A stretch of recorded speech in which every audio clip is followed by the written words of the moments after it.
Okay, so we are going to listen to two U.S. generals.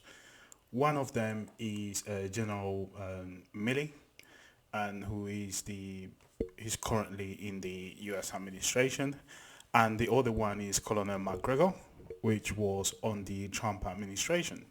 So we're gonna hear the statements regarding Bakhmut, and I'm just gonna let you decide who you believe the most, and then I'll give you my opinion.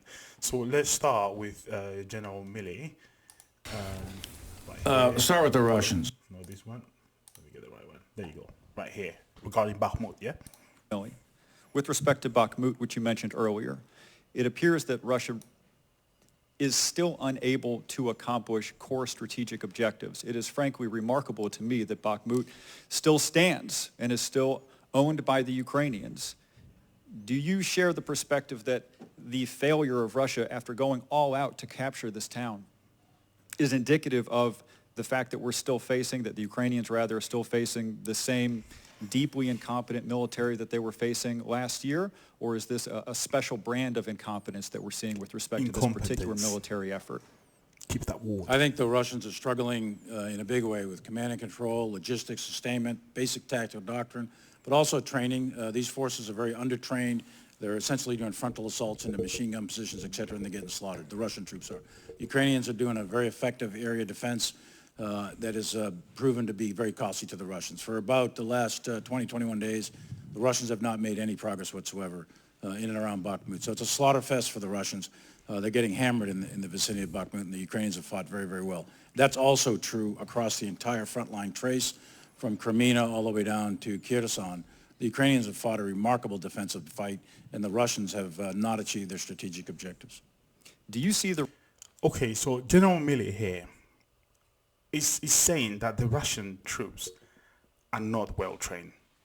He's saying that the Russians, this was in March 2023, the Russians did not achieve the goals in Bakhmut, okay? And the Ukrainians did a perfect job in Bakhmut, just causing quite a lot of casualties to the Russians. Now we're going to listen to Colonel McGregor, okay? And what he's got to say about Bakhmut. You heard General Milley and his knowledge about Bakhmut, okay? Do you know what happened to Bakhmut? It fell. It's under Russian control today. And the Russians, sorry, the Western media did not say anything. But General Milley, this course, this didn't work. This didn't age well, isn't it, for him? But let's listen to what Colonel McGregor has got to say about Bakhmut. Well, first of all, everyone is mired in this giant sea of mud in eastern Ukraine. Until the mud dries, the moisture ends, and you get hard ground, there will be no major troop movements of any kind. I think the notion of a Ukrainian offensive in April, unless there is a miracle, the sun comes out and stays out 24 hours a day, 7 days a week, and dries out the soil, they really cannot commit large ground forces, especially all these new tanks that they claim they're going to have, along with anything else, frankly, that moves on the ground. So right now, everyone is stuck with the sea of mud. Secondly, we now know from remarks made by Prigozhin, the man who heads up this thing called the Wagner Group, which is about a 35,000 man professional military organization committed to Russian national interests, has historically operated overseas, primarily not inside Russia, but because of the wars in Russia. He's made it very clear that General Surovikin, who was the man that was brought in late summer, early fall to sort of reorganize the Russian chain of command, reorganize the forces, begin assimilating the reservists and so forth, that he from the very beginning recognized that Bakhmut would be a very useful device to encourage the Ukrainians to commit forces in great numbers to it.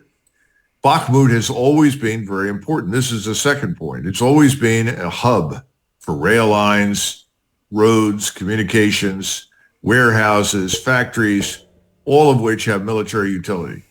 The fear in Kyiv has always been, if we lose Bakhmut, then the keystone in the edifice of the defense of the Donbass is gone. it will be very hard to maintain the lines of defense that they currently have once Bakhmut is out of their possession. The Russians could have seized this place much earlier. And what we now know, it was a deliberate decision not to do so. Let the Ukrainians occupy it and let them bring in tens of thousands of soldiers that then could be converted to corpses. Okay, you heard him. I think you know who I agree with, right? The amount of information you get from General Milley is minimal. All he's doing is basically saying that the Russians are weak compared to the Ukrainians, okay? And the Ukrainians are doing a perfect job. Bakhmut is lost. Let's start like this.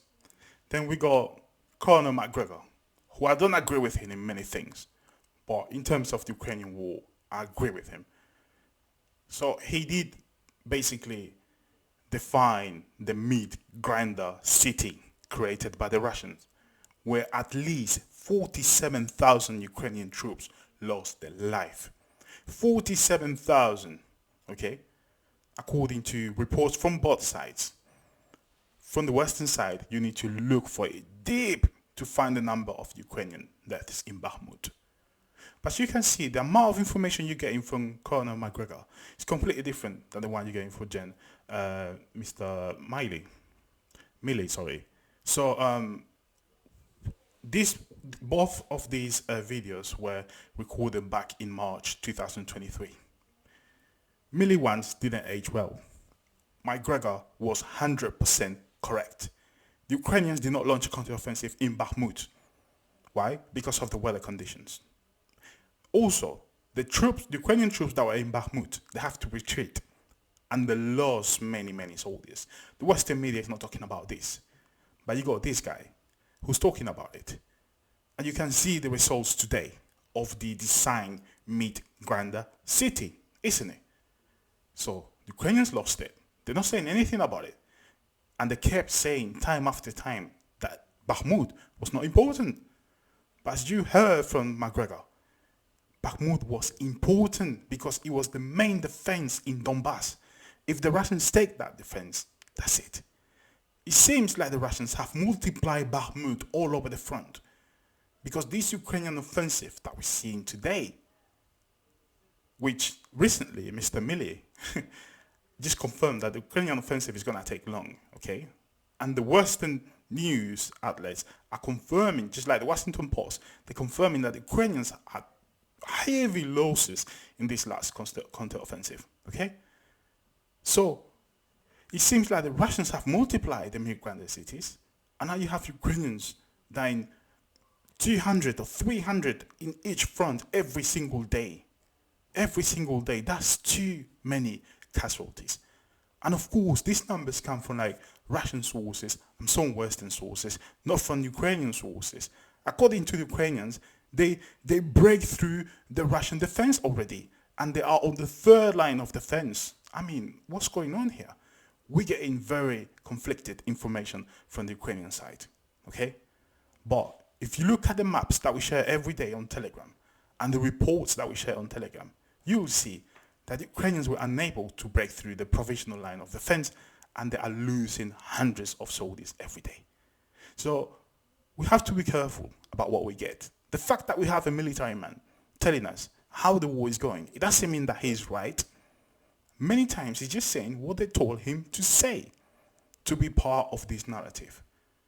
So I don't know who you agree with, but please share with us in the commentary section. We'll continue informing you.